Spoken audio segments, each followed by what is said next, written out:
A well-known pastor with the last name Dollar was going to start a campaign to raise $65 million so he can have a private jet.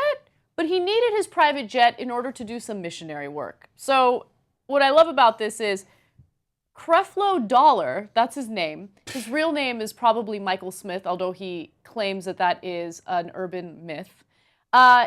Thinks that, hey, you know what? The private jet that I have now has some frame damage and I can't fly it around anymore and I can't fly commercial. So, of course not. So obviously I'm going to need a new private jet, and I can't have any private jet. I need the Rolls-Royce of private jets. It's known as the G650, okay? I mean, you can't be a G without the G650, right? So this guy's unbelievable. He's a pastor and his last name is Dollar, and you schmucks keep giving him money.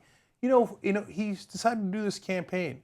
He's like, well, I wanted a minimum $300 increments. So if you're dumb enough to donate to this campaign, $1, $5, $20, $100, $150, $200, not enough. It's got to be $300. Okay, so he's hoping that people were going to donate to this campaign. However, the campaign never took off because he got a lot. He got a lot of criticism for it, okay? One of the people that criticized him is actually a preacher by the name of Kirk Franklin. He's also an author.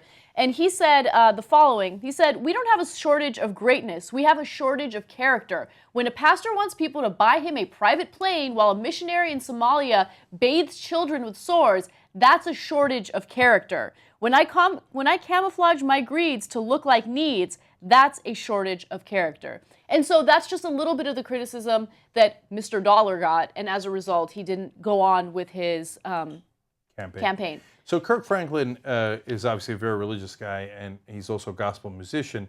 But I love that he's calling him out. He's saying, hey, look, you're smearing all of us who are decent religious people who actually care about the poor and the needy while you're trying to raise money for your $65 million jet. You're ruining it for everybody. And he's right, because now people are naturally skeptical when somebody says, oh, give me money, I'm going to give to the poor or needy, and people go, you sure? Or is it going to go to your Rolls Royce, which he also has those, or to your private jet? So I don't think that's necessarily a bad thing. I think people should be skeptical when it comes to giving to certain charities. You should do your research and make sure that the charity actually gives its money or the proceeds to where you think it's going to go. Now let me give you some background information on Mr. Dollar. I can't get enough of his last name. So according to reports, PolitiFact actually delved into this story because they wanted to see whether or not his claims of needing a jet was legitimate. Here's what they said. Dollar preaches what is known as the prosperity gospel, a religious doctrine that financial blessing is the will of God for Christians. Well, isn't that awfully convenient? Okay. Well, it turns out Jesus wanted me to be stinking rich. And how? He wanted you poor schmucks to give me all your money. It's amazing. What? Was his first choice for a new name Make Me Rich? And then he's like, I'm going to be a tiny bit more subtle. I'm going to go with $. So PolitiFact reached out to his publicist, because he has a publicist. Of course. And apparently, of course, the publicist is paid to defend him. And here's what he had to say.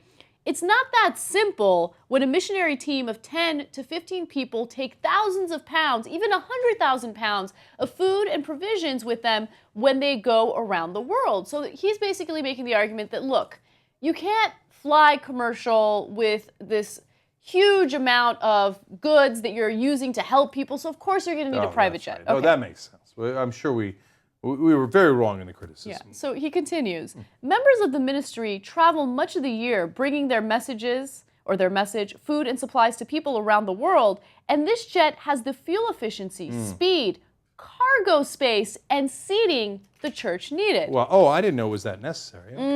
Okay. All right, so in proposing that so he had a disabled jet, okay? There was like frame damage to it. PolitiFact actually looked into that and they verified it.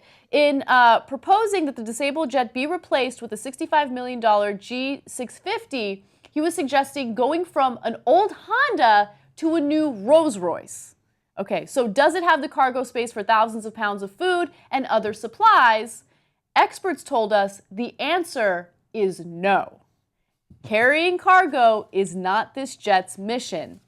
If they make the claim that they were buying the Gulfstream G650 to carry cargo, they're expecting the public to be a lot dumber than it is. Unfortunately, a lot of people who go to his church and give him money kind of fit that description. So, how much cargo can the G650 hold?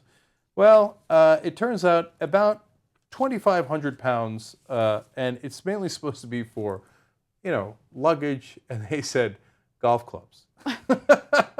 2,500, they say, hundreds of thousands of pounds of cargo for the food that we're going to bring the needy and all. Why didn't you get a cargo plane then? They're not getting a cargo plane. They're getting the top-of-the-line jet that, as PolitiFact explains, mainly heads of state or billionaires get. This guy's got some balls on him, man. What's amazing is that it works. I mean, it's like Ron Hubbard. He's like, okay, I'm a fiction writer. I will now declare that I'm going to set up a scam religion where everybody will treat me as God and give me their money. And then he does it, and people go, oh, okay, that's right. You're our prophet. Here's our money. He told you he was going to do it. Why did you? This guy's amazing. And Credo Dollar comes in, or whatever his name, Creflo Dollar comes in. I mean, the last part of his name is Flo. He's like, flow the dollars in, right, of his first. But this is just part of, look, this is part of his religious teaching, right? You want financial prosperity for Christians, don't you? Oh, especially for this Christian. He's got $1 million homes. You know that this is just to upgrade one of his jets. He has 4 jets. Okay, he's got mansions, he's got Rolls Royces, and suckers are still giving him money. But I can't blame him. Don't hate the player, hate the game, right? He's like, well, if you're going to give it to me, I'm going to take it, right? Yeah.